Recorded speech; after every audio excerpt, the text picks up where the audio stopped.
everyone, welcome back. In today's video I wanted to show off a few of my cameras because I've been taking pictures for a few years now, and over that time I've managed to collect quite a number of cameras. A lot of them you might already seen or might already own, but a few of these I think are actually really interesting. A few of these are actually quite rare. So I just thought it'd be quite interesting to show you what I've got right now, as it probably will change over time. I tend to sell and buy cameras quite a lot. So I'll update you obviously when I get more cameras, but for the time being, as in early 2025, this is what I own. So I'm going to split this up into three categories. The first one being SLRs. So the first one here is my Canon AE-1, which you've already seen on the channel. It belonged to my stepdad originally. This camera was made in the late 70s and early 80s. Millions were made. It's on the most common 35mm SLRs. You might own one yourself. It's pretty basic. It's got a few automated settings, but it's mostly just a fully manual SLR. It takes Canon FD mounts, as most Canon SLRs from this era do. This one doesn't actually work. In fact, if you've seen one of my older videos, you'll see that the magnets are gone, so I don't really use this camera anymore. It's a bit of a liability if I take it out with me, but yeah, still one of my favorite cameras, the first camera I've ever had and the one that got me into film photography in the first place. After that, we've got a Canon A1, which is another very popular Canon SLR from that era. This was sort of targeted more towards the more professional photographer. It's got a lot more settings, a lot more automatic settings. In fact, it was the first 35mm SLR camera to have fully automatic settings. So yeah, it's just a really, really fun camera to use. It's pretty accurate. It's got an LCD viewfinder. It's really modern when you actually think this camera was probably made in the early 80s. Once again, Canon FD lenses. The one here is a 50mm, which is my favorite. It's the one I use the most. And yeah, I've made videos on this. Once again, a really popular camera and just my everyday camera. I bring this one everywhere I go pretty much. And I've also used this camera on a few professional shoots now, including my shoot that I did for Hibernian, which you'll see in my last video. So yeah, I trust this camera. It's really reliable and it just takes really nice images. Next camera I got here is my XL1. So my girlfriend actually bought me this camera because I always wanted a waist level viewfinder camera, like a sort of Mamiya RB67. Obviously they're more for medium format cameras, and a few 35mm cameras have them, like Nikon F3, but this one is a East German camera and it's got a waist level viewfinder, which is just really, really cool. It's quite hard to shoot with because, like a lot of waist level viewfinders, it mirrors the image. I've done quite a few TikToks about this camera. If you want to see those, the link will be in the description. So yeah, one thing about this camera is that the speeds, like the shutter speeds, are really slow. It just goes up to 1/175th of a second. So yeah, it's hard to use if you're using a low ISO film, but other than that, it's a camera I really like. I've actually haven't seen any of the pictures from this camera yet. I'm shooting a test roll through this right now. I believe it's Kodak Gold 200. I kind of forgot. It's been a few months now. I haven't found a lot of time to shoot with this camera, but I'm very excited to get the roll back. I've only got about 5 pictures left, so I'm definitely finishing this one soon and making a video on it. That's it for the SLRs that I own. I really only use the Canon A1. I used to use the Canon AE-1 a lot, but as I said, it doesn't work anymore in the XR. Using it on just a sort of different project, putting more time into it, but the Canon A1 is the one that I use the most. So now I'll go to point and shoots. So the first point and shoot I've got is this Konica Z-Up 110 Super. My first ever video on this channel was about this camera here, so I won't go too much into the specifics about it. I've got a whole video about it, which will be linked in the description. But yeah, as you know, this is one of my favorite cameras. I bring it every time I go on holiday. It just fits in my pocket, and the picture quality is actually really, really good, considering this camera, you can pretty much find it everywhere for about £10. It's fully plastic body, made in the late 90s in Japan, but yeah, just a camera I really like. I won't go too much into this one. I've got a whole video on it, but definitely one you'll be seeing more in the future. Next camera here is this Miranda Solo Panorama. This is quite a cool camera. This is actually my girlfriend's granddad's camera.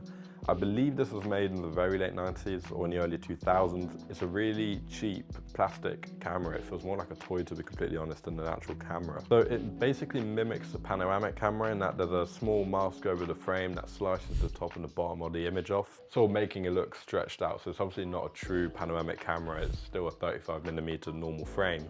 But yeah, it's just a cool little toy sort of camera. I've never used this one. I almost brought it with me along to my project with Hibernian, but I never ended up using it. But I am excited to use this camera at some point. I think it's just a cool little quirky camera. So that's it for point and shoots. So now we're going to go into instant film cameras. And for this, I've only really got two. I've got my Fujifilm Instax Mini 40, which was a birthday present from my sister. This is one of the newer cameras I own in my collection. These are, you can still buy them new right now. It takes Instax mini format film, so it's just like a Polaroid or regular Instax, just the frame is a lot smaller, which is my one complaint about this camera. I really do enjoy using it and it's very fun. I just find that the actual size of the frame is just too small to see any detail, anything interesting in the image. So yeah, it's fun to use, but I wouldn't really use it on anything other than portraits of family members or friends. But it's fun to bring at parties or something like that. And then that leads me to my Polaroid 600 Business Edition. Now this was a Polaroid made in the mid to late 80s, I believe. It's the Business Edition, so it was made for businesses or events to take things like ID photos with.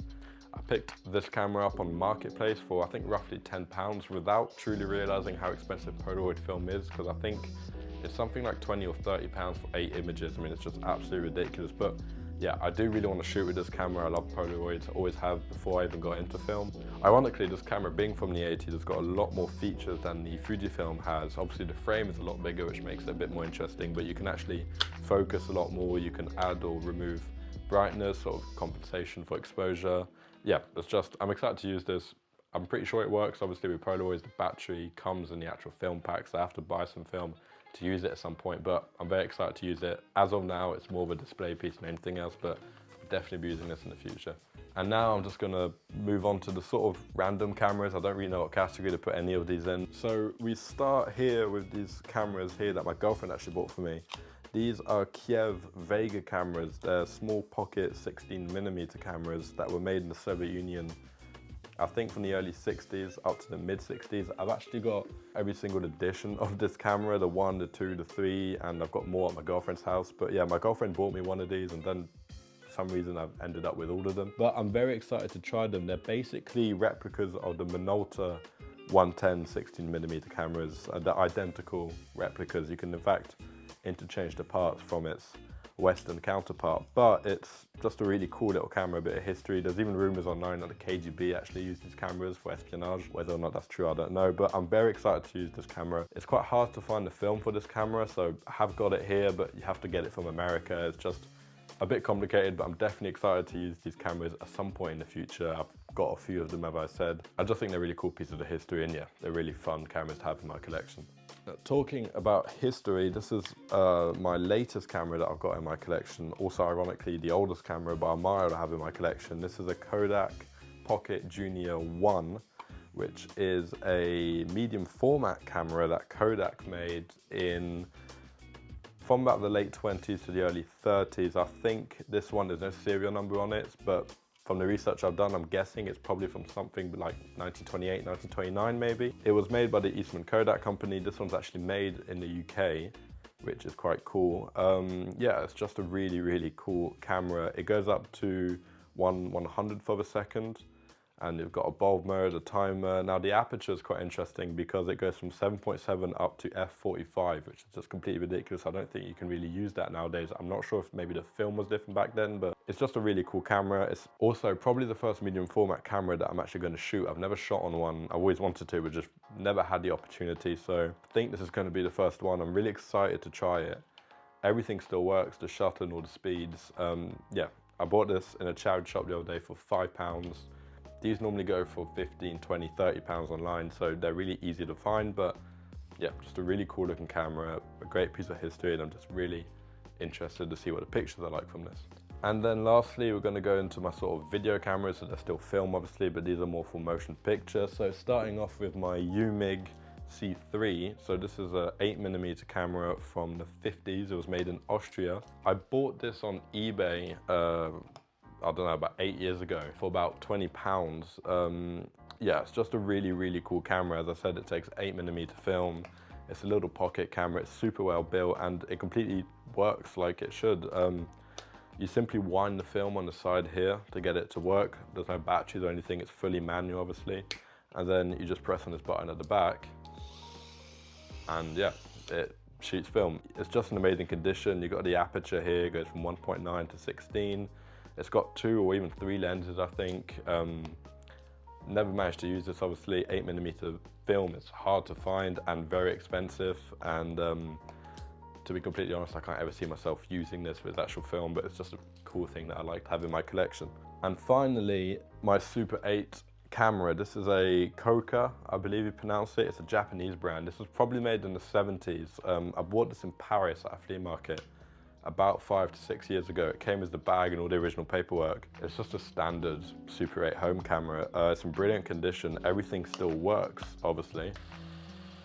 And yeah, I can't wait to use this one. As I said, with my 8mm, Super 8 is just so expensive to shoot nowadays. But I definitely want to start filming Super 8. I don't know much about this camera. I've done tons of research online and there's just very little information about it. In the mid-70s, there were millions and millions of sort of Super 8 cameras and home video cameras made. So it's probably just a brand that came and went very quickly just to make a Super 8 camera. Like, there were tons of these brands in the 70s and 80s. So overall, it's in fantastic condition. It looks brand new. It all works. I'm really excited to use it. And yeah, I think everyone has to have a Super 8 camera in your collection if you're collecting cameras. So yeah, that is my camera collection so far. A lot of these cameras, I've done videos about them. So if you go on my channel, you'll see those. I've shot projects on a few of these cameras, and I've got more cameras at my girlfriend's house, but I sort of share them with my girlfriend, like my Praktica, which you would have seen in my last video. But yeah, these are the cameras that I own and that I keep in my room. As I said, it's probably going to change by the end of the year. I like trading cameras, buying new cameras, selling ones that I don't use. So I'll definitely be interested to see what my collection looks like next year. I'm definitely planning on making videos for the cameras that I haven't already made videos for. So make sure you look out for that. If you own any of these cameras, let me know in the comments, and I hope you've enjoyed this video. Make sure you like and subscribe, and there'll be a next video as usual next Saturday.